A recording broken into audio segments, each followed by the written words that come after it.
નર્મદા જિલ્લામાં આવેલો કરજણ ડેમ, જે ભરૂચ અને નર્મદા જિલ્લાની જીવાદોરી સમાન છે, તે હાલમાં ઉપરવાસમાં થયેલા ભારે વરસાદના કારણે છલકાઈ રહ્યો છે.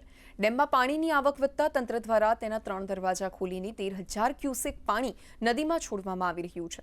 આ પાણી છોડવાના કારણે નદી કાંઠાના હજરપુરા, બચરવાડા અને તોરણા જેવા ગામોને સાવચેત કરવામાં આવ્યા છે. જોકે હાલમાં પૂર જેવી કોઈ ગંભીર પરિસ્થિતિ નથી. તેમ છતાં તંત્ર દ્વારા લોકોને સલામતી રાખવા માટે સૂચનાઓ આપવામાં આવી છે. કરજણ ડેમના જે અધિકારી છે મયંકભાઈ રાઠોડ, તેમની સાથે આપણે વાત કરીશું. સાહેબ, કઈ રીતની અત્યારે સંચાલન કરવામાં આવી રહ્યું છે અને પાણી કેવી રીતના નદીમાં છોડવામાં આવ્યું છે, કેટલા ક્યુસેક પાણી, અને નદી કાંઠાના જે ગામો છે તેને કેવી રીતે સૂચના આપવામાં આવી છે?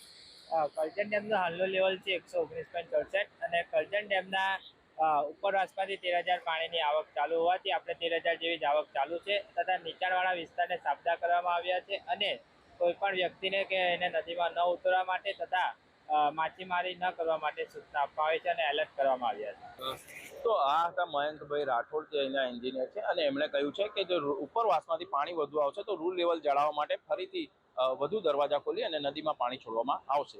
વિશાલ પાઠક, દૂરદર્શન સમાચાર, નર્મદા.